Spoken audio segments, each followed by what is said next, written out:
بسم اللہ الرحمن الرحیم۔ شیئرز پر زکوٰۃ، کمپنی کے شیئر پر زکوٰۃ کے کیا احکام ہیں؟ اس سلسلے میں 3 باتیں قابل ذکر ہیں۔ نمبر 1، کمپنی پر بحیثیت کمپنی یعنی جو شخص قانونی ہے زکوٰۃ واجب نہیں، اس کا مدار خلطۃ الشیوع کے مسئلے پر ہے۔ ائمہ ثلاثہ کے یہاں خلطۃ الشیوع کا اعتبار اور زکوٰۃ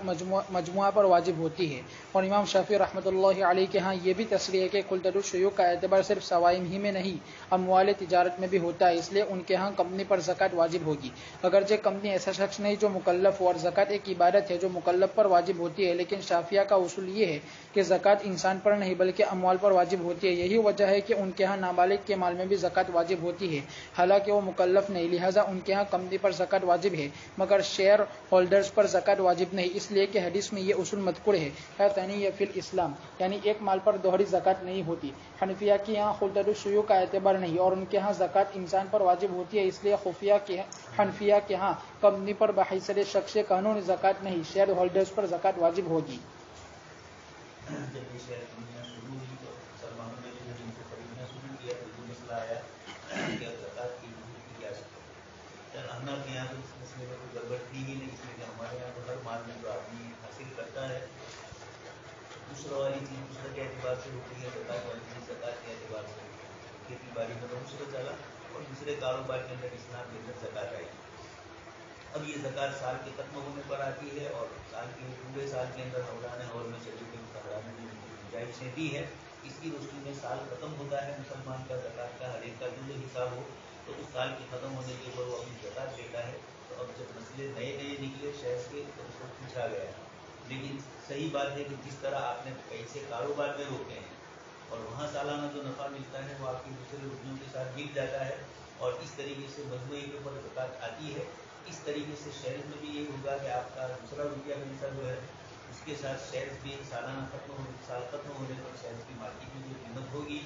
اس قیمت کا اعتبار کرتے ہوئے 40واں زکوٰۃ دی جائے گی۔ اس لیے احناف کے یہاں اس مسئلے میں کوئی پریشانی نہیں۔ مسئلے کی اصل جو دوسری بات ہوئی خلطۃ الشیوع اور خلطۃ الشیوع، اس مسئلے کے اندر چند آدمی مل کر جانوروں کا کاروبار کرے، چند آدمی مل کر کھیتی کسی اناج اور غلے کی چیز کرے، چند آدمی کسی چیز میں شریک ہو جائے، تو اب جب ان کا سب کا اختلاف اس کے ساتھ ہو گیا تو اب یہ شیوع ہے، سب اس کے اندر مل گیا ہے۔ اس بنیاد کے اوپر اس کے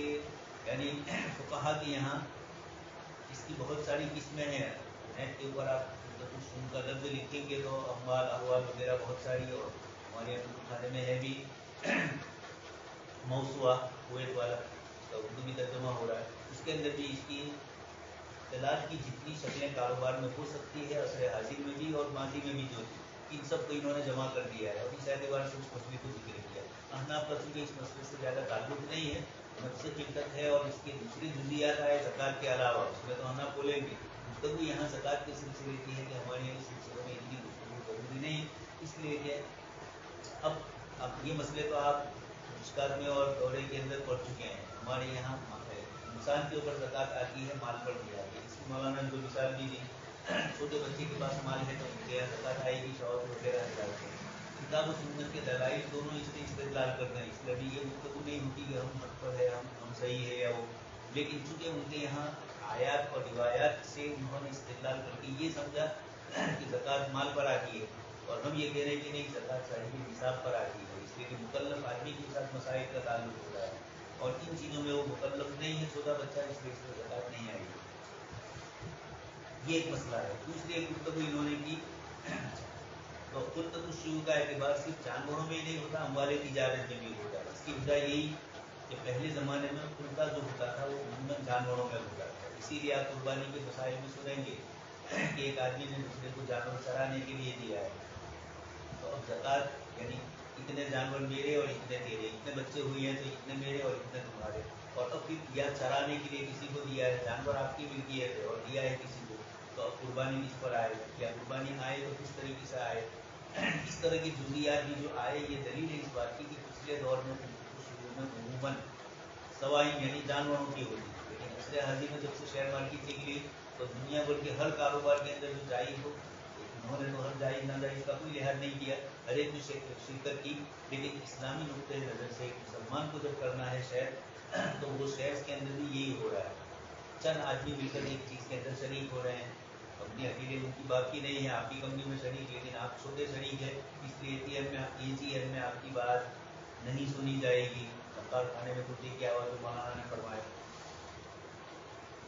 वोटिंग का भी वहाँ जो मसला होगा, वोट भी माथे को देख कर नहीं होगा, बल्कि जिसकी रुपये ज़्यादा है इसको वोटिंग का हिस्सा। जैसे हमारी राज्यसभा का तो इलेक्शन होता है, उसमें भी यही तो होता है, पार्टियों की कसरत की बुनियाद पर ही उसको सीट मिलती है, मतलब उसका इलेक्शन नहीं होता है, सिलेक्शन ही होता है, नाम का इलेक्शन का बोला जा रहा है। लेकिन पार्टियों के पास जितने अफराद होते हैं इनकी कीमत गिनी जाती है, लेकिन इससे तो राज्यसभा आम अहवाल में तो माथे ही गिने जाते हैं। इसलिए जब महमूद अली खान ने पाकिस्तान के लिए सियासी निज़ाम को ख़त्म करके इसके बजाय लश्करी निज़ाम कायम किया, तो उस मौके पर हिंदुस्तान ने यही कहा, तो अयूब खान ने यही जवाब दिया था कि हर 8 में से 7 आदमियों को वोट देते नहीं आता, देते तो आता है लेकिन वो किसी चीज़ के ताबे होकर दे देता है। रात दिन देख रहे हैं आप, बड़ी से बड़ा समझदार की जो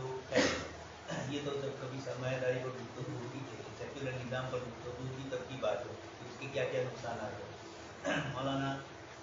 यूसुफ ग़ज़ाली दामन बरकात उनका पूरा एक रिसाला ही है, इस्लाम और कम्युनिज्म, इस्लाम और सेक्युलरिज्म, उसके क्या नुकसान है। ये अरब मुल्कों के हिसाब से हिंदुस्तान में तो सेक्युलरिज्म ही ज़्यादा पसंदीदा समझा जाएगा, इसलिए हम अक़लियत में तो यहाँ सेक्युलर निज़ाम ही के ताबे मौलाना अली मियां साहब फरमाते हैं ये एक हथियार है वोट देने का, इसलिए बहुत से लोग बोलते हैं कि हम वोट नहीं देंगे, ये खुदकुशी है। यहाँ तो देना है ना, जम के देना है, इसकी मुखालफत है उसकी शहादत देकर आप इसके मुकाबले में करो है। तो जानवरों की ज़कात का मसला पहले था, जानवरों की शिरकत का, और अब शेयर्स कंपनियाँ आ गई तो अमवाले तिजारत का भी वही मसला है। इसलिए अरब मुल्कों में ये है कि ये हजरात कंपनी के मजमूई माल के ऊपर ही ज़कात फर्ज करते हैं, जबकि हिंदुस्तान बड़े सभी दुनिया पाकिस्तान हम ये कहते हैं कि नहीं, आपके यहाँ फर्द पर आती है, इसलिए हर एक को अपनी शेयर की कीमत जो भी उसके पास है ज़कात के अंदर उसको देना पड़ेगा। जैसे दूसरी तिजारत है, इस तरह ये भी तिजारत समझी जाएगी, इसलिए मसला आसान हुआ। अच्छा, दूसरा एक मसला मौलाना ने छेड़ा कि जब कंपनी पर आएगा तो शेयर होल्डर पर नहीं आएगा। हमारे यहाँ शेयर होल्डर पर आया तो कंपनी पर नहीं आया, कंपनी के हर फर्द को अपनी ज़कात अपने एतबार से देनी है, जबकि हमारे उनके यहाँ मजमूई कंपनी की ज़कात कंपनी पर है। इसीलिए कुछ मसाइल सवाब में आते हैं कि आपके कारोबार के शरीक ने आपकी तरफ से ज़कात दे दी, पीछे वजह तब भी अदा हो जाए तो मालवी ज़कात आना कहते हैं कि नहीं, आपके शरीक ने आपको पीछे बगैर ज़कात दी और आपने भी दी, तो उसके पास से आप वापस मांगेंगे, कहने तो कि तो हमारा तरफ से ज़कात, हालांकि शरीक है वो, लेकिन वो इसमें शरीक नहीं है। तीसरी एक चीज़ गुफ्तगू की इस्लाम में दुगना नहीं है, यानी एक चीज़ पर 2 मरतबा ज़कात नहीं आती है, वो ये है कि एक ही शख्स के माल में ना समझा जाए, वरना रमज़ान में वालिद मोहतरम का रमज़ान के बाद इंतकाल हुआ, रमज़ान में दूसरी ज़कात दे चुके हैं, लड़के ने नहीं दी है, और अब माल विरासत के माल में आपको रुपया मिला तो क्या करना होगा, आपने नहीं दी है तो इसको भी शुमार करके देनी पड़ेगी। वालिद साहब से 1 लाख रुपया मिला है तो 1 लाख की ज़कात दी, अब आप ये कहोगे रमज़ान में वालिद मोहतरम ने दे दी है तो उसका हिसाब उनके साथ ना, कि यहाँ तो साहिब निसाब पर आता है, और आप साहिब निसाब हो गए या साहिब निसाब तो पहले भी थे, लेकिन 1 लाख का इजाफा हुआ तो आपको देनी पड़ेगी, उन्होंने दी वो अलग हिसाब से। इसलिए शामी में इस किस्म की कुछ बुनियाद है, वहाँ को ये इश्काल न करे कि हदीस शरीफ में तो मना फरमाया कि इस्लाम में ज़कात दुगनी नहीं, डबल नहीं होती है, तो डबल नहीं होती है, एक ही शख्स पर एक हैसियत, अंतिम तो बढ़िया है नहीं, दर तनाकुस हश्तर सर तना, इस हिसाब से यहाँ तनाकुस नहीं है, पहले दी थी वालिद मोहतरम ने दी थी और अब आप दे रहे हैं, उन्होंने उनके माल में से दी थी, आप अपने माल में, और आपने ज़कात अपने माल की नहीं दी है, इसलिए अगर आप भी दे चुके होते तो अब साल पूरा होने पर आइंदा साल आती उसको जो भी आपका शेयर होता है उसके हिसाब से। नंबर 2, शेयर पर ज़कात किस हिसाब से दी जाएगी, उसमें 2 बातें काबिल गौर है। एक ये कि शेयर की कीमतें 3 तरह की हैं। नंबर 1, फेस वैल्यू यानी सर्टिफिकेट पर लिखी हुई कीमत। नंबर 2, मार्केट वैल्यू यानी बाजारी कीमत जिस पर शेयर बाजार में फरोख्त होते हैं। नंबर 3, ब्रेकअप वैल्यू यानी अगर कंपनी तहलील हो तो हर शेयर के मुकाबले में कंपनी के असासों का जो हिस्सा आएगा वो ब्रेकअप वैल्यू है। इन 3 तरह की कीमतों में से किस हिसाब से ज़कात वाजिब होगी। अगर किसी कंपनी की ब्रेकअप वैल्यू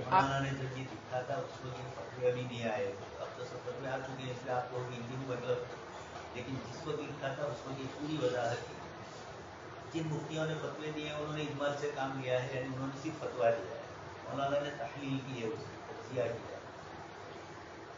अगर किसी कंपनी की ब्रेकअप वैल्यू आसानी मालूम हो सकती हो तो गालिबन ज़कात के हिसाब की बुनियाद बनने के लिए वो सबसे ज़्यादा मौजूद है, लेकिन ब्रेकअप वैल्यू का तयन बहुत मुश्किल है और आम हिस्सेदारों के लिए तो बहुत ही मुश्किल है। लिहाजा इस बात पर तकरीबन तमाम उलमा असर का इत्तिफाक है कि बाजारी कीमत का एतबार होगा, इसलिए कि कीमत इसमिया अगरचे इब्तिदान सरमाया लगाते वक्त तो हकीकत की नुमाइंदगी करती है, मगर जब सरमाया कंपनी के असासों में बदल जाएगा तो अब फेस वैल्यू हकीकत के ज़्यादा करीब नहीं, इसलिए कि असासों की कीमत कमोबेश होती रहती है। मार्केट वैल्यू में असासों के अलावा दूसरे अवामिल असर अंदाज हो तब भी मार्केट वैल्यू हकीकत के ज्यादा करीब है। अब ये मसला जब आया था कि भाई शेयर को धक्का दी जाए तो शेयर्स की एक कीमत तो वो है जिस वक्त आपने खरीदा था या कंपनी ने जिस वक्त उसको इश्यू किया है। इसलिए जब कभी भी आप कोई शेयर देखेंगे 10 रुपया ही लिखा हुआ हो, चाहे आपने 300 रुपये का एक शेयर खरीदा, क्योंकि कंपनी ने जिस वक्त उसको मशहूर किया था उस वक्त उसकी तो ये फेस वैल्यू है, ये उसकी पहली कीमत है। दूसरा ये है कि आपने 10 रुपये वाला कंपनी से खरीदा, 8-10 साल के बाद कंपनी की शेयर की कीमत बढ़ी, इसलिए कंपनी का प्रोडक्ट भी बढ़ा उसकी माल के अंदर। तो अब यकीनी बात है कि मार्केट में वो 10 रुपये का नहीं बिकता है, बल्कि मार्केट में वो शेयर मिसाल के तौर पर 40 रुपये का बिकता है। तो अब ज़कात 40 रुपये के हिसाब से देने की या 10 रुपये, यकीनी बात है कि 10 रुपया तब उसकी कीमत रहेगी। अब उसकी कीमत 40 रुपया हुई है, ये मार्केट में बिकती है। ये पहले वाली तो क्या जरूरत फेस वैल्यू है। दूसरी है मार्केट के अंदर उसकी क्या कीमत चलती है, कीमत हकीकी या क्या है। तीसरी मौलाना ने ब्रेकअप वैल्यू बदला है। ये होता है लेकिन कंपनी जब तहलील हो, तहलील होने का मतलब रिसर्च जब गुजराती में बोलते हैं, कंपनी तहलील होने का मतलब ये है कि कंपनी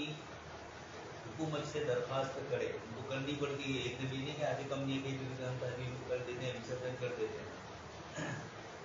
सियासी जमातों में ऐसा होता है कि कोई कमेटी बनी हुई है, अब उसमें एक दो आदमी कर रहे हैं, उनको सीधे हटा नहीं सकते, तो ये कहते हैं कि तो पूरी बॉडी को क्या कर दो, विसर्जन कर दो, तहलील कर दो, और फिर नए सिरे से ला दो। ये इस तरह सियासत में होता है। ये सियासत ये जैसे सियासी जमातों में चलती है, तंजीमों में भी इस तरीके से होता है। तो कभी कभार ऐसा हो जाता है कि कंपनी को तहलील करते हैं, यानी उसकी जो बॉडी होती है वो एक तो तहलील होती है। कभी होता है कि बॉडी तो वही रहती है, लेकिन वो ये कहते हैं कि भाई कंपनी की जो असासें हैं अब उसको ख़त्म करो और जिनके जो हिस्से देने हैं वो सबको इनके हिसाब से हिस्से दे दो। उस वक्त अगर किसी मौके पर कोई कंपनी तहलील हो रही है तो उसके जितने असासे हैं, कैश की शक्ल में हो, सामान की शक्ल में हो, मशीनरी की शक्ल में, ज़मीन की शक्ल में, इन सब की कीमत लगाई जाए और मार्केट में इन सब की मजमूई तौर पर जो कीमत होती है, अब मसलन उस कंपनी के 1 लाख शेयर होल्डर है तो 1 लाख में एक को उस कीमत में से कितना हिस्सा मिलता है, पूरी मजमूई जो कीमत है उसको 1 लाख में तकसीम कर दी जाएगी सारे मजमूए को, और फिर अब एक शेयर होल्डर को उसके रुपये के हिसाब से कितना मिलता है इसके हिसाब से उसको मिलेगा। ये सबसे सही नुमाइंदगी है। लेकिन रोजाना कंपनियां तहलील होती नहीं है, कंपनियां इसलिए नहीं बनी है कि तहलील हो, तो कारोबार के लिए बनी है। इसलिए मौलाना फरमाते हैं कि ये शक्ल चूंकि ब्रेकअप वैल्यू की उमूमन पाई नहीं जाती, बोलना आसान है लेकिन मिसाली शक्ल में, अमली शक्ल के अंदर इस तरह रोजाना कंपनियां तहलील नहीं होती है। कभी कभार बरसों के बाद कोई कंपनी तहलील हो तो उसकी बहुत सारी वजूहात भी होती है, ये एकदम नहीं होती। जैसे अभी इंडिया गवर्नमेंट ने किया, बैंक ऑफ बड़ौदा के अंदर कई बैंकों को क्या कर दिया, शामिल कर दिया, तो ये कुछ मजबूरियाँ थी, कुछ वजूहात थी या इनकी कुछ मकासिद है, सभी मजमुआ मिला है, इस तरीके से किया जाता है। कंपनियां भी कभी ऐसा होता है कि एक कंपनी को दूसरी कंपनी खरीद लेती है, एक्सार कंपनी और इस तरह की दूसरी कई कंपनियां हैं, कारोबारी कंपनियां हैं, और वो दूसरे को बेच देते हैं और कुछ साइड पर हट जाते हैं जब खोद में जा रही हो या और कोई भी वजह हो, आपसी अंदर इख्तिलाफात हो।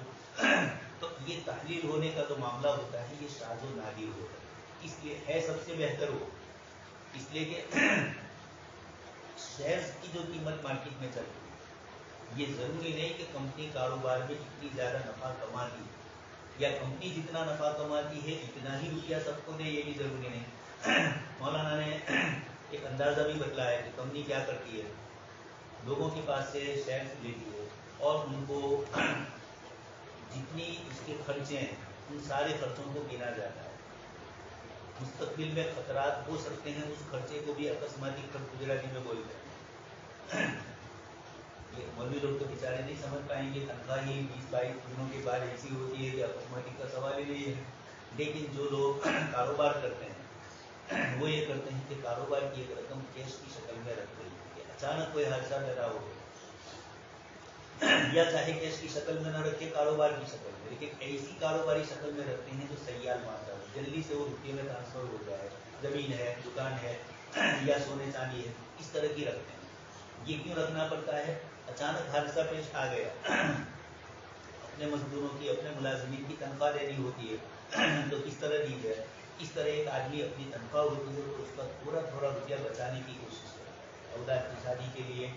या अचानक कोई परेशानी आ गई तो उस मौके पर किसी के पास जाना, इसलिए कहा कि ये हमारे उस्ताद थे वाक़े थे,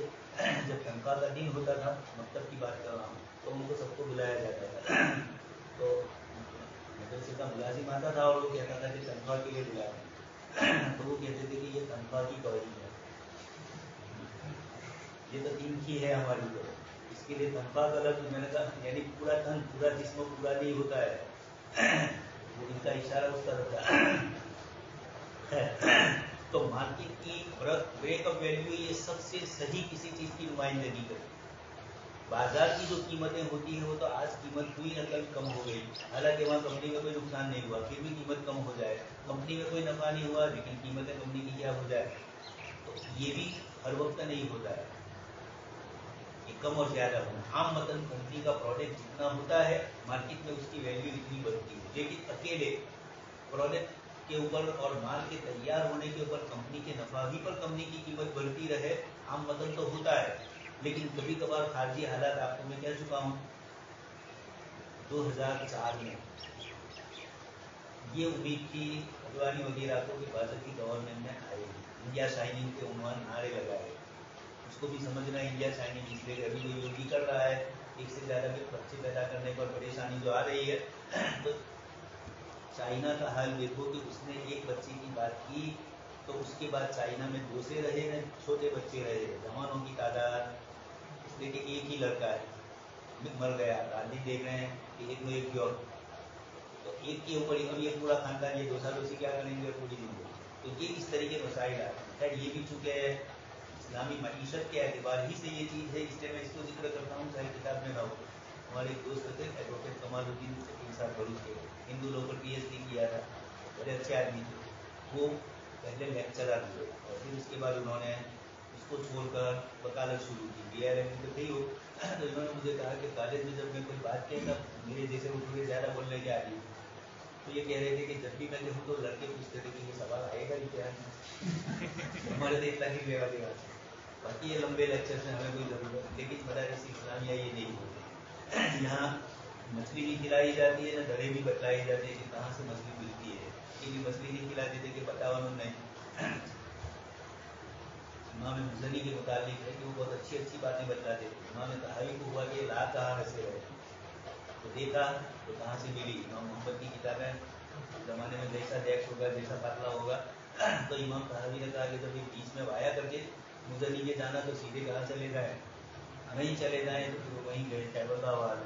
ये भी एक वजह है, बहुत सारी वजह इमाम तहावी के हनफी होने की है, उसमें से एक ये भी है। कुछ लोगों ने कहा कि इमाम मुज़नी के सबक नहीं समझ में आ रहा था, तो कुछ नहीं समझेगा, तो नाराज होकर चले गए, तो फिर इतने बड़े बनेंगे इसे,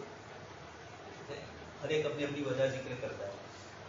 हज़रत कारी मोहम्मद तैयब साहब रहमतुल्लाह अलैह ने जो तहावी की अशिया लिखाई है, उसके शुरू के अंदर आपने ये वजूहात में से एक लिखी है। हज़रत मौलाना अब्दुल हसीन की महली हनफी तो है, लेकिन मुतदिल हनफी है, बहुत मुतशद्दिद नहीं है, इसलिए कई वजूहात को जिक्र करते हुए वो हनफियत को इस किस्म के छोटे किस्से कहानियों से हनफियत को मजबूत नहीं बनाया जाता, दलाइल से बनाया जाता है। इसलिए इमाम बुखारी पर भी लोगों ने कहा, इमाम बुखारी गए बुखारा और लोगों ने मसला पूछा कि एक बकरी का दूध 2 बच्चों ने किया तो ये दोनों भाई बहन बन जाएंगे। इमाम बुखारी ने कह दिया कि हाँ, मौलाना अब्दुल हसीन की महदी शिद्दत से इनकार कर दिया। इतना बड़ा इमाम, उनको हनफियत ही से पाला पड़ा था, पूरा इलाका हनफियत का, साकिर कम इधर बताना तो साकिर कम 100% कोई चीज़ हो, आका घर में दावत में तो सब तो इसने हमारा देसी भाषा में थोड़ी दूर साकिर कम तो बदल गया ये लफ्ज़ तो सब कुतुब इस तरीके से। तो खैर बात थोड़ी दूर जा रही है। देखिए ब्रेकअप वैल्यू के मुकाबले में उसकी जो मार्केट वैल्यू है उसी का एतबार किया जाता है। दूसरी बात ये काबिल गौर है कि यही होता है, आपको आपके पास शेयर है, آپ کو زکات دینی ہے تو آپ مارکیٹ میں پوچھیں گے کہ اس کی کیا قیمت، جو قیمت ہوگی آپ اپنی شہر کی اتنی قیمت لگا کر اتنے روپئے 40واں حصہ زکات میں ادا کریں گے، یہی بات ہے۔ دوسری بات یہ قابل غور ہے کہ شیئر کمپنی کے تمام اثاثوں میں متناسب ملکیت کی نمائندگی کرتا ہے اور کمپنی کے بعد اثاثے قابل زکات ہوتے ہیں جیسے نقود، اموال، تجارت وغیرہ۔ ایک مسئلہ ہو رہا ہے کہ زکات کس مال پر ہے، تو آپ جانتے ہیں مال نامی کے اوپر زکات آتی ہے۔ آپ کی دکان ہے، کرایہ آ رہا ہے، کرایہ پر دی ہے تو صرف کیا ہوگا، کرایہ پر زکات ہے، اور دوسرے پر مشینری ہے، مشینری پر ہی زکات آئے گی، سب کے اوپر نہیں آئے گی۔ اب جب ایک آدمی شیئرز کمپنی میں اپنا روپیہ لگاتا ہے تو یہ شوزہ بھی لوگوں نے چھوڑا کہ آپ تو کہہ رہے ہو کہ پوری زکات دے رہے ہو جتنا اس کا روپیہ ہے، لیکن اس کا روپیہ تو نمائندگی کرتا ہے مشین کی بھی۔ مثلاً آپ نے 1 لاکھ روپے کے شیئر لیے ہیں تو اس 1 لاکھ روپے کے اندر شیئر کے اندر آپ کا یہ جو شیئر ہے وہ مشین کی بھی نمائندگی کرتا ہے، زمین کی بھی، تو زمین پر بھی اس کا کرایہ آتا ہے، اس کے اوپر زکات جب تک تجارت کی نیت نہ کرو آپ کے پلاٹ کے اوپر کیا ہوگا، زکات نہیں آئے گی، اور جب تجارت کی نیت کر دو گے تو آ جائے گی۔ تو زمین کے اندر اب آپ کے جو 1 لاکھ روپے کے شیئر ہے وہ پورا کا پورا زکات کی رقم نہیں ہے، کاروبار میں تو پورا ہوتا ہے۔ اس میں ایک آدمی کی دکان ہے، اب اس میں جتنا مال پڑا ہوا ہے اس پر زکات آتی ہے، دکان کی قیمت پر نہیں آتی کہ دکان 40 لاکھ کی ہے تو اس کی بھی زکات میں مال کی بھی زکات صرف مال پر آتی ہے۔ چونکہ دکان آلہ بنا ہے تجارت کا، سیدھا تجارت اس کی نہیں ہو رہی، ہاں دکان بیچنے ہی کے لیے آپ نے رکھی ہے تو زکات آئے گی، اس کے کاروبار میں لگا۔ تو اب یہ مسئلہ آیا کہ شیئرز میں کتنی زکات دینے کی، 100% زکات دینے کی، تو عام کاروبار میں تو 100% آپ دیتے ہیں اس لیے کہ سارا روپیہ اس میں لگا ہے، یہاں تو سارا روپیہ کاروبار میں نہیں لگا ہے، اس میں مکان بھی ہے، مشینریاں بھی ہے، تو ان کی زکات دی جائے گی، یہ ایک شوشہ چھوڑا گیا، لیکن احتیاط یہی ہے کہ پوری ہی زکات لے دی جائے، اس لیے کہ آپ کو تو مل رہا ہے پورا روپیہ، آپ کے پاس 1 لاکھ روپیہ ہے، کمپنی میں آپ کی وہ نمائندگی کرتا ہے، لیکن جب آپ بیچتے ہیں مارکیٹ میں تو پورا 1 لاکھ روپیہ آپ کو مل جاتا ہے، اور جتنے کے بھی شیئر ہو، یہ نہیں کہتا ہے خریدنے والا کہ میں آپ کو جو روپیہ دیتا ہوں اس میں مشینری کا ہے، تو شیئر کمپنی یہ کہے کہ آپ نے 1 لاکھ روپیہ لگایا ہے، اس میں آپ کا 25% تو مشین پہ لگا ہے، 25% زمین کے اوپر لگا ہوا ہے، تو آپ کو ہم 50% ہی نفع دیں گے۔ ایسا نہیں ہوتا ہے، مارکیٹ میں باہر میں آپ کی پوری کی پورے شیئر کی قیمت آپ کو مل جاتی ہے۔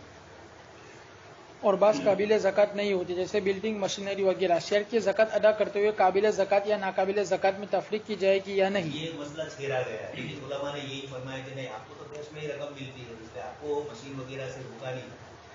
جہاں پارٹنر ہے اور مال بیچ دیا، زمین نہیں بیچی ہے، مشینریاں نہیں بیچی ہے، کوئی بہترین چند آدمیوں نے مل کر بنائی ہے، تو اب مال بیچ دیا تو اب آپ کو اس کے حساب سے آپ کا نفع مل گیا، تو آپ زکات دیں گے تو کس کی دیں گے، کتنے ہی مال کی دیں، ابھی آپ مکان کی نہیں دیں گے اور ابھی آپ مشینری کی بھی، جب وہ بکے گا اس وقت آپ کو حصہ ملے گا تو آپ بیچیں گے، لیکن یہاں ایسا ہوتا نہیں، یہاں پورا مل جاتا ہے، اس لیے مشارکہ اور شیئرز کمپنی اس میں یہ فرق رہے گا۔ اس میں فقہائے اثر کی 2 رائیں ہیں۔ مصر کے شیخ ابو زہرا محرم کے اثر سے مراد زمانی ہے، اثر کی نماز نہیں ہے، مولانا خالد صاحب پر جو اشکال کیا ہے۔ مرحوم کی رائے یہ ہے کہ شیئر خود عروض تجارت بن چکے ہیں، اس لیے ان کی پوری مارکیٹ ویلیو پر زکات یہی ہوگی۔ شیخ ابو زہرا مصری نے جو فرمایا، ہمارے علماء کا بھی یہی فتویٰ ہے کہ اب یہ پورا عروض ہے، سامان ہے، چاہے اس روپیے کے اندر کچھ روپیہ کمپنی کی نمائندگی مشین سے کرتا ہو، زمین سے کرتا ہو، لیکن آپ کی اب نمائندگی سامان کی شکل میں ہے۔ اس تحقیق کی ضرورت نہیں ہے کہ اس کے پیچھے کتنے اثاثے قابل زکات ہے اور کتنے ناقابل زکات ہے۔ دوسرے علماء کی رائے یہ ہے کہ شیئر چونکہ کمپنی کے اثاثوں میں سے ہی مفتی ہونے کے حساب سے پڑھنا ہے، ورنہ مسئلے تو فتوے تو معلوم ہی ہے، لیکن یہ کہاں سے نکلے کہ جزیے پر بال کی کھال کیسے علماء نے نکالی جدید چیزوں میں بھی۔ کمپنی کے اثاثوں میں ہی ملکیت کی نمائندگی کرتے ہیں، اس لیے اثاثوں کے قابل زکات یا ناقابل زکات ہونے کی تحقیق کی جا سکتی ہے۔ میں نے ان دونوں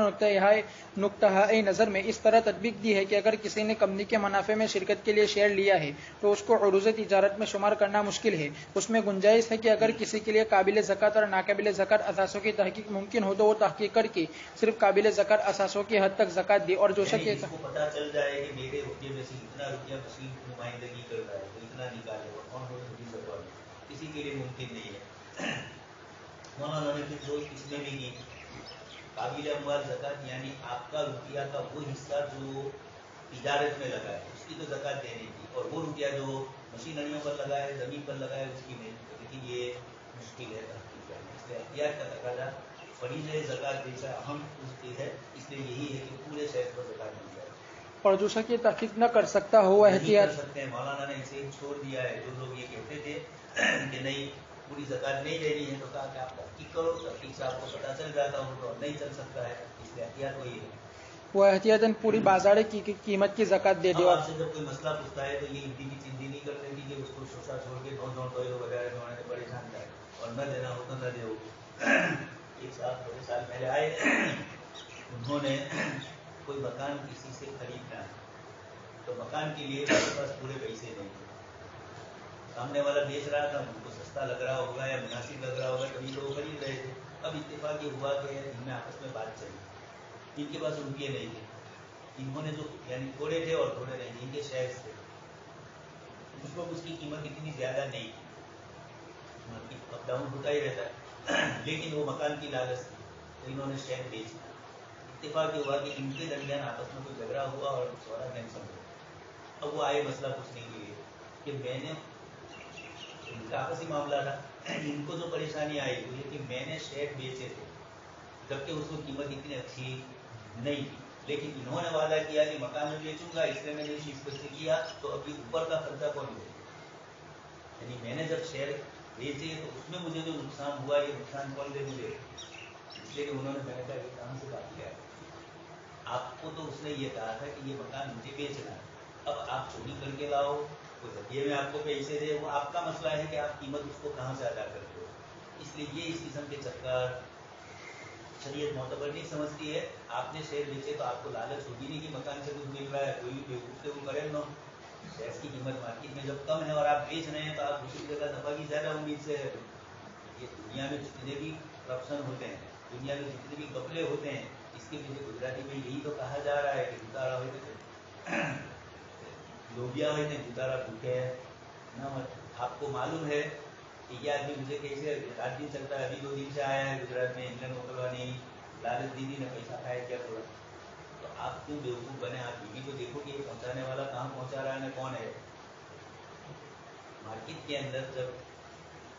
डॉलर की कीमत इतनी ज़्यादा नहीं है और वो आपको ज़्यादा दे रहा है, तो आपकी अकल कह रही ना गगन के कैसे कारोबार में, तो पूरा ही लूट लेगा। तो करते हैं जी, 2-3 आपके पास आते हैं कर्जा लेने के लिए, ले लेते हैं, फिर और आते हैं, फिर दे देते, वक्त पर पूरा ले लेते। इसके समय हम पढ़ते थे महाभारत ने जब काम करता था खंडू करके, उसके मुताबिक बताया कि सबसे ज़्यादा ये वादे का पाबंद है, जब पैसे ले जाता है वक्त मुकर्ररा पर अदा। मौलाना का इशारा था कि मौलवी लोग नहीं देगा वो था, इसके मुताबिक ये था। लेकिन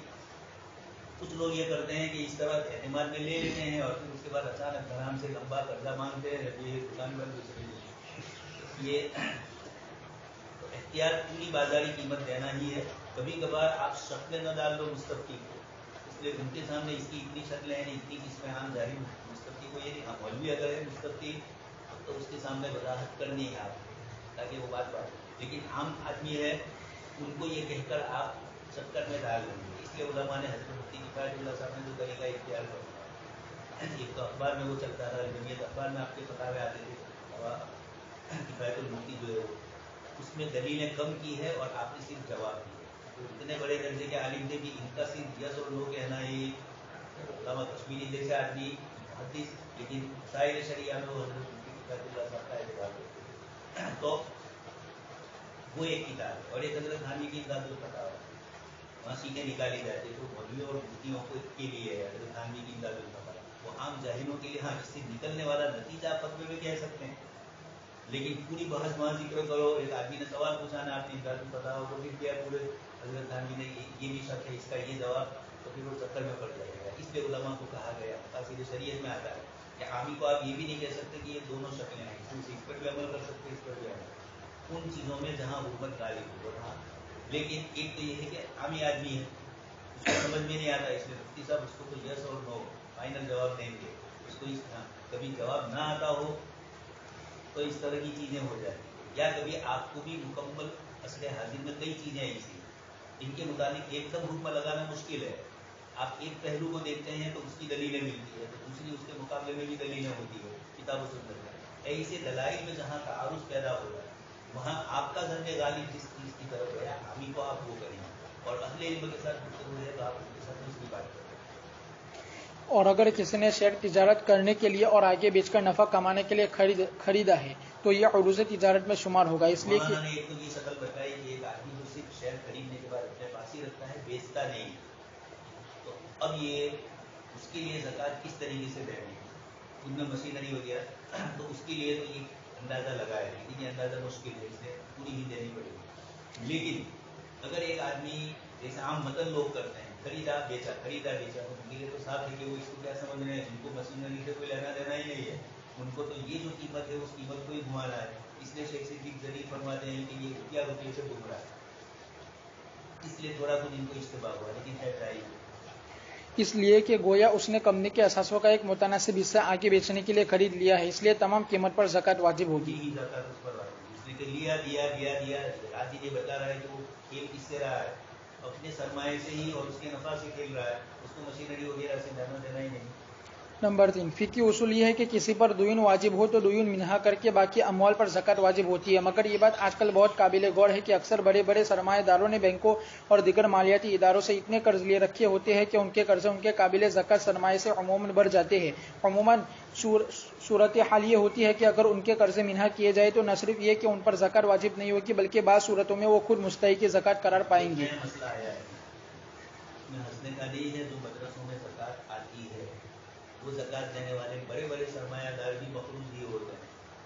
وہ بہت ہنسنے کی چیز نہیں ہے, چاہے وہ انفرادی مدارس ہو چاہے چندے والے مدرسے ہو, سب جگہ پر کاروبار کے اندر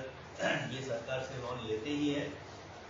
کچھ تو مجبوری کی وجہ بھی ہے, جن ملکوں کے اندر لمبے ان سے ٹیکس لیے جاتے ہیں. اصل ہندوستان میں بھی آپ 50 کروڑ روپے کا کاروبار 1 ارب روپے کا کاروبار شروع کر رہے ہیں تو حکومت پوچھے گی کہ 1 ارب روپے لائے گا, ٹیکس دیے ہیں تب تو کوئی حرج نہیں ہے. لیکن اب جب یہ کاروبار, ایک تو وہ سوال,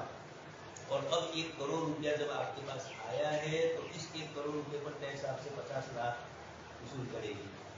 اتنا لمبا چوڑا ہے, بہت بڑی مقدار کے اندر ٹیکس وصول. تو اب لوگوں نے سمجھ لیا کہ اگر دھندا کروا لی ہوں گے تو وہیں سے لون لو, ان سے ہی لو تاکہ مقروض ان کے ہو, تو مقروض کے اوپر زکوٰۃ نہیں آتی ہے.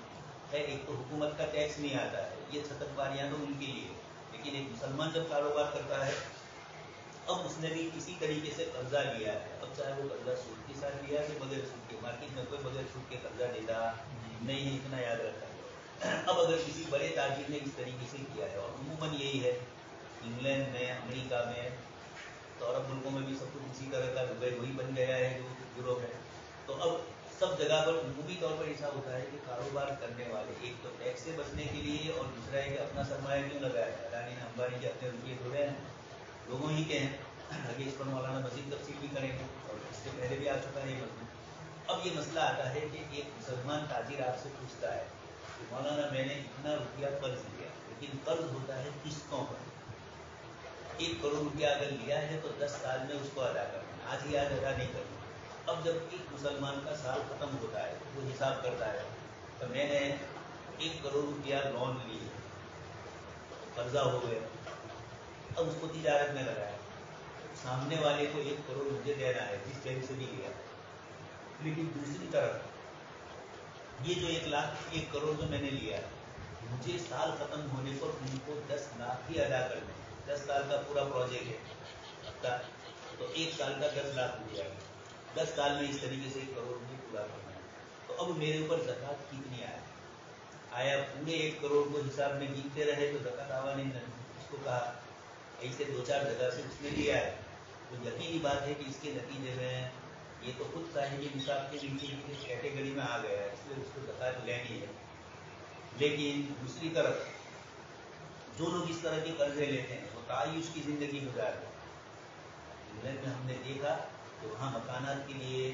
ذاتی طور پر ان کے مکانات نہیں ہوتے, بڑی قیمتیں ہوتی ہے, اور لوگوں کی اتنی تنخواہ ہوتی نہیں ہے, انہیں گزر کے وہ مالدار انگلینڈ گھر پر روپیہ لاگے لا ہوئے. یہی حال امریکہ کا اور بدماش ہے, وہاں تو کچھ نہیں ہے, سب کا کھایا ہوا خون چوسا ہوا ہے یہ ظلمن, اس لیے وہ اتنا زیادہ وہاں کی پبلک کچھ نہیں ہے. وہ جو بینیفٹ اور جتنی فیسلٹی انگلینڈ اور کینیڈا والے دیتے ہیں وہ امریکہ نہیں دیتا ہے. ہماری اوپر بھی ہو یہاں تو نہیں کما رہے ہیں تو آ رہا ہے گھر پہ پیسہ, یہاں زیادہ سہولیات. خیر اب تھوڑا وہ بھی کم کر رہے ہیں. تو خیر بتلانا یہ ہے کہ وہ لوگ یہ کرتے ہیں کہ مثلاً ایک آدمی کو مکان کی ضرورت ہے، اب وہاں مکانات ملتے ہیں سودی قرضے ہی کے اوپر، یعنی اتنی قیمت ہے، آپ کو اتنے ہفتے ادا کرنے ہیں اور اتنے ہفتے میں 20 سال 25 سال میں پورے مکان کی قیمت ادا کرو اور مکان آپ کے نام پر ہو جائے گا۔ اب وہ بھی انفرادی یہ مسئلے پوچھتے ہیں کہ ہم نے بینک سے اتنا لون لیا ہے، ہر سال ہم کو اتنا ادا کرنا پڑتا ہے، تو آیا پوری لون کے اوپر یا ہر سال کی لون کے اوپر ہمیں زکوٰۃ کس طرح نکالنی ہے؟ تو ایک طرف وہ یہ بھی کرتے ہیں۔ اب اگر یہ ہو گیا تو جتنے بھی یہ کرنے والے ہیں لون لینے والے، عمومی طور پر یہ سب مالدار لوگ ہیں۔ ایک تو مکان کا مسئلہ، وہ مالدار نہیں بھی ہوتے لیکن مالدار ہی کی کیفیت میں رہتے ہیں۔ جب وہ بینک آف انگلینڈ سے مکان لیتے ہیں اور مکان تو ان کو مل جاتا ہے، اور اب ہر مہینے اور ہر سال ان کو جو ہفتہ دینا ہوتا ہے، وہ اس مکان کو تعیش کے ساتھ کھانے پینے کی گاڑی بھی اچھی رکھتے ہیں، پھر وہاں بھی وہی گاڑی پر بھی لون، اور وہ بھی پھر اچھے طریقے سے اس کے سر پر لون ہو تو یہ فکر میں رہتا ہے کہ ہمارے دیوار وہاں اطمینان سے زندگی کی ہر چیز جو بھی خریدنی ہو آپ کو لون پہ مل جاتی ہے۔ اس کے نتیجے میں ہی دنیا میں 2008 سے جو کرائسس آیا، منڈی جو اقتصادی آئی، ابھی تک ماتھا اونچا نہیں ہو رہا ہے لوگوں کا، پوری دنیا کے تمام ملکوں میں۔ یہ تو ادھر ادھر سے لوگ خصوص کر کے لے لیتے ہیں امریکہ انگلینڈ وغیرہ، یا پہلے کا کھایا پیا بہت کچھ ہے وہ رہا، لیکن یہ کہ اب یہ کورونا نے آ کر ان کو سب کو اٹھا کر دیا، ملا کر ہی دیا۔ تو اب یہ ہے کہ ایک مسلمان اس طرح جتنے مالدار مسلمان ہوں گے جنہوں نے بھی اس طرح کے سودی قرضے لیے یا جنہوں نے بھی مکانات اس طرح کے، تو ان پر تو زکوٰۃ آنے سے ہی رہی۔ اتنا لمبا قرضہ ہے کہ کبھی بھی ہر سال جب بھی پورا ہوگا تو پورے مال کو دیکھا جائے۔ اس سلسلے میں اب ایسے لوگوں پر زکوٰۃ کا حساب کیا ہے، اصل یہ مسئلہ۔ ایک اور اصول ہے کہ ایک عام دن آپ جانتے ہیں، جب ایک آدمی آپ سے مسئلہ پوچھے گا کہ مولانا میرے ذمہ اتنا قرضہ ہے، میری فلانی اتنی پراپرٹی ہے، تو میرے اوپر کتنی زکوٰۃ ہے؟ آپ یہی کہیں گے کہ جو آپ کا قرضہ ہے وہ منہا کر کے وہ ادا کرنے کے بعد ہی آپ کو کیا کرنا ہے، آپ کو زکوٰۃ۔ اگر نہیں ہے، قرضہ زیادہ ہے اور آپ کا مال کم ہے تو آپ کو زکوٰۃ نہیں آئے گی، آپ صاحب نصاب کی کیٹیگری میں نہیں آئے۔ عام مطلب تو یہی فتوے دیے، لیکن اب ان کو بھی یہ کہا جائے تو پھر یہ مالداروں کے پاس سے مدرسے چلیں گے کیسے، زکوٰۃ آئے گی کیسے؟ یہ تو سب کے سب مقروض ہے، کروڑ پتی ارب پتی ہے، لیکن دوسری طرف انہوں نے اتنے لمبے لمبے قرضے لیے ہیں تو کبھی بھی ان پر زکوٰۃ نہیں آئے گی۔ تو شریعت اسلامیہ کا جو منشا ہے کئی زکوٰۃ کا ایک پورا نظام ہے، اس لیے شریعت مطہرہ یہ کہے گی کہ نہیں، اسے زکوٰۃ تو وصول کی جائے۔ اب اس سلسلے کے اندر 2-3 الگ الگ اقوال ہیں۔ ایک مولانا نے فرمایا، ایک اسلامی فقہ اکیڈمی انڈیا دہلی، یہاں ان لوگوں نے اس کے سلسلے کے اندر ایک فتویٰ دیا۔ ان کی تجویز یہ ہے، پوری باری ہے تاجروں کی، مثلا جیسے میں نے مثال دی کہ 1 کروڑ روپیہ جنہوں نے قرض لیا ہے تو قرض کتنا سمجھا جائے، 1 کروڑ سمجھا جائے یا 10 لاکھ سمجھا جائے؟ اسلامی فقہ اکیڈمی کا کہنا ہے کہ اس سال تو اتنا ہی دینا ہے اور زکوٰۃ ہر سال ہے، تو اس سال تیرے ذمہ جتنا قرضہ ہے اتنا، تو اب کیا ہوا، 90 لاکھ کا مالک ہے اور 10 لاکھ روپے کی قرض ہے، 90 لاکھ کی زکوٰۃ دینی پڑے گی، سمجھ رہے ہیں؟ یہ قرضہ لیا ہے اور وہ قرضہ 10 لاکھ ہی گنا جائے گا، 90 لاکھ قرضہ نہیں گنا، اس لیے کہ اس سال ادا نہیں کرنا ہے، اس طرح دوسرے سال تیسرے سال، اس طریقے سے ہر سال کا یہ مسئلہ ہوگا۔ یہ اسلامی فقہ اکیڈمی کا مسئلہ ہے، لیکن یہ تاجروں کے لیے بڑا پریشان ہو گیا۔ جواب تو دے دیا ہے اور وجہ یہی، اس کو قاضی صاحب رحمۃ اللہ علیہ بھی زندہ تھے، قاضی مجاہد عثمان صاحب، یہی بتلایا کہ لوگ اس طرح زکوٰۃ سے چھوٹ جائیں گے، اور چونکہ اول فی الفقراء فقراء کی حاجت کو پورا کرنا ہے، انفال فقراء کا اعتبار کرتے ہوئے یہی حکم لگانا تھا، ان حضرات نے لگایا۔ مولانا نے ایک دوسرا حکم لگایا ہے، یہ تھوڑا سمجھ میں آتا ہے، یعنی بات یہ ہے کہ وہ لوگ اتنی لمبی چوڑی زکوٰۃ نہیں دے سکیں گے، جو قرضہ لیا ہے انہوں نے، اگرچہ شرعی اعتبار سے تو ان کے ذمہ آپ یہ کہو کہ 1 کروڑ لینے والا 1 ارب لینے والا وہ کنگال ہی ہوتے ہیں، دوسری طرف ان کے کاروبار میں بھی لچکے ہی ہوتے ہیں، ہر جگہ پر مالدار ہوئے ضروری، ان کے بھی لمبے لمبے کسی کو ہضم کر لیا ہوتا ہے، اس طریقے سے کاروبار ہوا۔ ہم لوگ چھوٹے تھے تو ہمارے والد صاحب نے یہی کہا، کسی بڑی عمارت والے کو، کسی بڑے مالدار کو دیکھ کر یہ مت سمجھنا کہ بڑی لوٹ سے کہاں کہاں کیا کیا ہو، کسی کی نیت پر بھی حملہ نہیں کرنا ہے، کسی کو بھی دیکھا مالدار کو تو کہا یہ اتارا یہ بھی نہیں، خاندانی ہوتے ہیں بہت سے اچھے بھی، لیکن یہ ہے کہ روپیہ جو جلدی سے آتا ہے، جلدی جاتا بھی ہے، لیکن آتا ہے تو کہیں سے آتا ہے۔ اس لیے بزرگوں نے فرمایا حلال کی رقم، قرآن نے جو فرمایا یرزق اللہ ربا ویربی صدقہ، حضرت عامی نے مثال دی کہ جیسے ورم ہوتا ہے ताकत थोड़ी आ गई कि आदमी झाड़ा हो गया, फिर बर्फ निकल जाएगा, पानी उतर जाएगा। तो बस यही हाल है सूदी चीज़ों का। तो अब क्या किया जाए? अमूमन सूरत हाल ये होती है कि इनके कर्जे विधा किए जाएं तो न सिर्फ इन पर ज़कात वाजिब नहीं बल्कि वो खुद मुस्तहिक। इस सिलसिले में मौलाना तजवीज़ कर रहे हैं। इस सिलसिले में एक तजवीज़ तो ये पेश की जाती है कि मशीनरी पर ज़कात वाजिब करार दी जाए, लेकिन ये बात इसलिए काबिल तस्लीम नहीं है कि मशीनरी को माल ज़कात करार नहीं दिया जा सकता। ये बात मनसूस है। इस मसले का सही हल ये है कि ज़कात से जिस आदमी ने रुपया लिया है, मसलन 1 करोड़ रुपया लोन ली, तो इसलिए ली कंपनी की फलानी मशीन के लिए, तो मशीन पर ज़कात आए, मशीन तो आती नहीं, इससे पैदा होने वाले नफ़ा के ऊपर आती है, उजरत पर आती है। कि ज़कात से ड्यून का मुस्तस्ना होना फुक़हा के यहाँ मुत्तफ़क़ अलैह नहीं है। एक मसला है कि ज़कात से ड्यून मुस्तस्ना होंगे, यानी ज़कात के अदा करते वक्त जो कर्जे होंगे उनको कर्ज अदा करने के बाद जो बाकी माल बचे उस पर ज़कात आए या पूरे पर आए। उलमा के दरमियान उसमें इख्तिलाफ है। हमारे यहाँ तो मसला है, मालिकिया और हनाफिया, तो शवाफी के यहाँ मसला और हनाबला के यहाँ, हनफिया और हनाबला एक साथ है। शवाफे मालिकिया पूरा इख्तिलाफ है, लेकिन शवाफे यही कह रहे हैं हनफिया और यहाँ मुस्तस्ना नहीं है, पूरे माल की ज़कात देनी पड़ेगी। जो कर्जा तुमने लिया वो अलग चीज़ है, इसलिए उस कर्ज को बात नहीं करेंगे। ना करना का मतलब बात करना, तो बात नहीं होगा, पूरा का पूरा आएगा। हनफिया और हम्बलिया के यहाँ तो ड्यून मुस्तस्ना, हम ये कह रहे हैं कि कर्जा पूरा, लेकिन अब हमारे यहाँ भी अगर ये कहें तो ये जो मसनूई मकरूज बने हुए हैं बनावटी, उन मकरूज को अगर ख्याल किया जाए तो फिर ज़कात ही नहीं आएगी किसी के पास। सबको ही सभी ये कहेंगे कि मेरे पे 1 करोड़ रुपया का कर्जा है, 2 अरब का कर्जा है और मेरी पूरी प्रॉपर्टी इतनी है।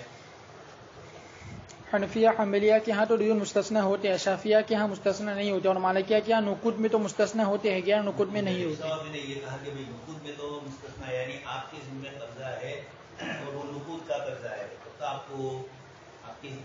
ज़कात भी नुकुद में से अदा करनी है, तो दोनों एक ही जिन्स से है। इसलिए अगर 1 करोड़ रुपया आपने किसी से कर्जा लिया है तो आपके मजमूई माल में से 1 करोड़ शामिल है। अखकर के नाचिज़ राय इस मसले के बारे में ये है कि ये देखा जाए कि जो कर्जा लिया गया है वो कहाँ सर्फ किया गया है। अगर इन कर्जों के जरिए ऐसी अशिया खरीदी गई जो खुद काबिल ज़कात है तो ये कर्जे ज़कात से मुस्तस्ना होंगी, और अगर इन कर्जों से ऐसी अशिया खरीदी गई जो काबिल ज़कात माल खरीदा गया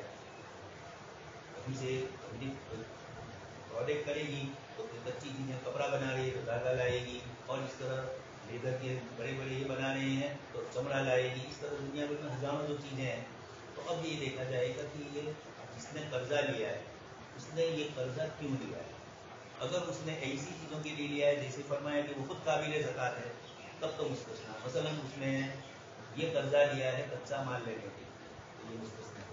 लेकिन अगर उसने ये माल किसी मशीनरी के लिए, मशीनरी पर ज़कात नहीं आती, इस रकम पर ज़कात आएगी। ऐसी अशिया खरीदी गई जो काबिल ज़कात नहीं तो ये कर्जे मुस्तस्ना नहीं होंगे। इन कर्जों के सिलसिले में मालिकिया और देना पड़ेगा, ये मौलाना की एक राय और मालिकिया की यहाँ भी यही है। इसलिए ये भी राय दी है। बहुत सारे मालदार लोग मसाइल पूछते हैं, चूँकि इस्लामी फ़िक़्ह अकेडमी रहबी वाला, मैं इसलिए बोल रहा हूँ इस्लामी फ़िक़्ह अकेडमी जिद्दा भी है, मक्का मुकर्रमा भी है, एक ही नाम की 3 है। तो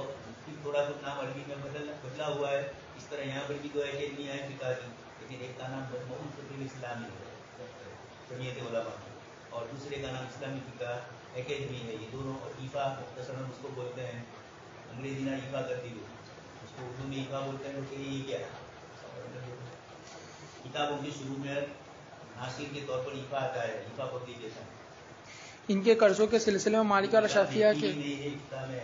खाने में जाकर नहीं, न इससे पहले यहाँ के कुतुब खाने में, न और किसी के, इसलिए बिल्कुल अनजाने से बोल रहे हैं।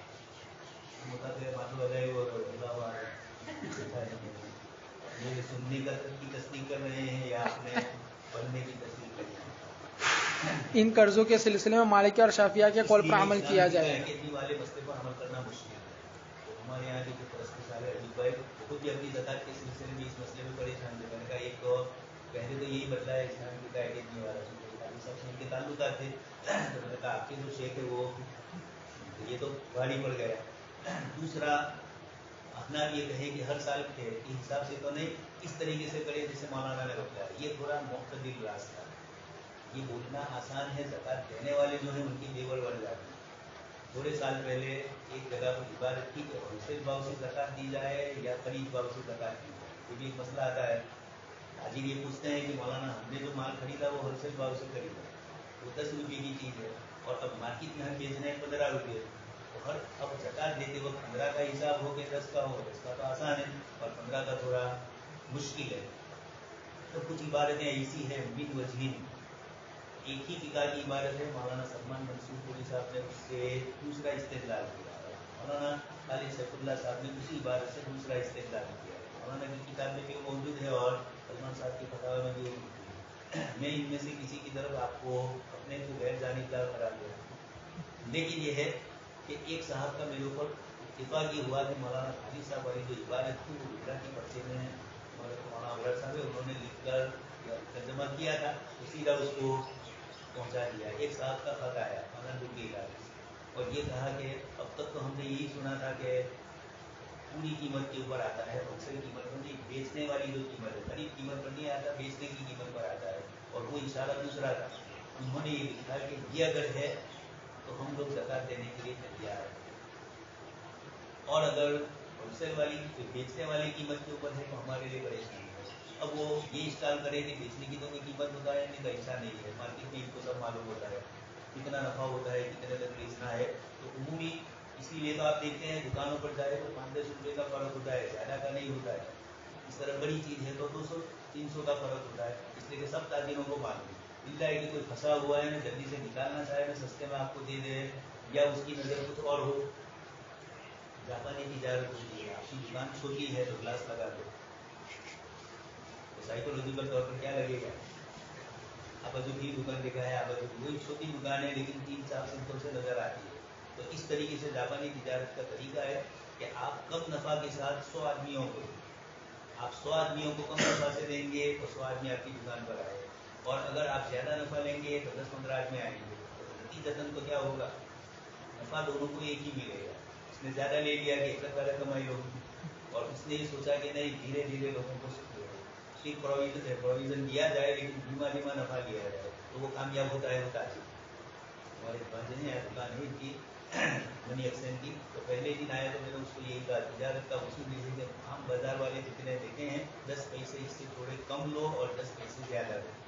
तो दोनों चीज़ें दोहराता भी है, ज़्यादा भी होगी। तो मैंने कहा देते वक्त 10 रुपये या 10 पैसे $1 के ऊपर 1 पाउंड के ऊपर, तो उसने वो गंदा किया, अल्हम्दुलिल्लाह उस पर चल भी रहा है अभी। तो ऐसा होता है। तो यहाँ पर अब ताजिरों से अगर ज़्यादा, तो उसने मुझे ये कहा कि अगर ये इस भाव के ऊपर है, खरीद कीमत के ऊपर, तो अक्सर ताजिर ज़कात दे देंगे, यानी अक्सर का मतलब उन्होंने अपने दरमियान देखा होगा, चली हुई बात। तो कभी कभार मुफ्ती ये भी देखता है कि आम लोगों का नफा किसमें। यीशु भाई की सरकार थी गुजरात में, आप लोग छोटे थे उस वक्त, तो उन्होंने ये किया था कि अगर पुरानी तारीख तक में आप बिजली का बिल अदा कर दो तो 25% का आपको कमी होगी, जितनी रकम है उसमें से 25% आपकी कम कर दी जाएगी। ये होता था कि लोग जल्दी से, अभी नगर पालिका ने ये किया है, इतनी तारीख को दो तो इतने कम लेंगे, इस तारीख को दो तो जितने ही इतने लेंगे, इस तारीख के बाद दोगे तो इतना टैक्स आपके पास से वसूल किया है। तो यकीनी बात है कि आदमी इन तीन में से कौन सी पहली शक्ल को ही ज़्यादा पसंद समझेगा, उसके पास नहीं है तो वो मजबूर है तो वो दूसरी शक्ल, लेकिन तीसरी तो बेवकूफ़ करेगा ही नहीं, और अगर है तो बहुत मजबूर है तो वो अपनाएगा। तो ज़कात की अदायगी में भी शरीयत मुतहरा की यहाँ आसानी है, इसीलिए तो 2.5% रखा है, वरना शरीयत ज़कात ज़्यादा भी लेती, लेकिन ये नहीं रखा है। दूसरा में भी शरीयत मुतहरा ने चूँकि वहाँ पैदावार, अब ये मुस्तकिल दूसरा मसला है, हमारे गाँव के सदर गुजर साहब है काश्तकार थे, एक दिन मुझे कहने लगे कि आप सहूलत दो, दवाई की कीमत बहुत ज़्यादा है, जबकि फुक़हा ने ये कहा है कि इन सबको तो यानी मजबूरी तौर पर जो पैदावार हुई उस पर ज़कात, ये खर्चा आप आपको अपने हिसाब में गिनने का। इस्लामी फ़िक़ह अकेडमी अहली ने भी यही फैसला किया है, और उन्होंने यही कहा, और उसकी वजह ये बतलाई है कि पहले काश्तकारी कम होती थी, दवाइयाँ वगैरह और ये खर्चा नहीं होता था तो खेती भी कम होती थी, और जब ये दवाइयाँ आई तो साथ में खेती भी, और साल में एक से ज़्यादा मतलब आप करते हो, ये सारी वजूहत बताई। ये राय कायम करने के बाद हाफिज मारिदीन रहमतुल्लाहि अलैहि की किताब फरमा दिए कि मैंने किताब और सुन्नत में गौर फिक्र करके ये फैसला बतला दिया और ये कह दिया कि काबिल ज़कात माल है तो उसकी तो उसी दर्जे की, अगर उसके पास कर्ज है तब तो वो ज़कात उसकी नहीं ले रही है, यानी मुस्तस्ना होंगे। اور اگر ایسی چیز خریدی تو قابل زکات نہیں، مشینریاں وغیرہ خریدی تو زکات دینی پڑے، اس لیے کہ جو مال لیا ہے وہ خود بھی زکات والا ہے، شریعت آپ کو اس میں راحت دے گی. لیکن جو چیز آپ نے زکات والی نہیں خریدی ہے تو یقینی بات ہے کہ وہ آپ نے اپنے لیے خریدی ہے. تو مولانا نے یہ محنت کی اور اللہ بعد میں پھر فقہ کی کتاب میں جزیہ بھی مل گیا. یہ مزہ ہر ایک کو نہیں آتا ہے جو کچھ نہ پڑتا ہو، داڑھی سے پھرتا ہی رہتا ہو، اندر بھی نظر نہ ہو، ابا اماں کو فکر ہے داڑھی کتنی بڑھ گئی ہے، اس کی آپ کو فکر نہیں کرنے کی، ہاتھ چھوڑو اس پر سے. جب سے بیٹھے ہیں تب سے لے کر داڑھی کو ہی لے کے بیٹھے ہیں.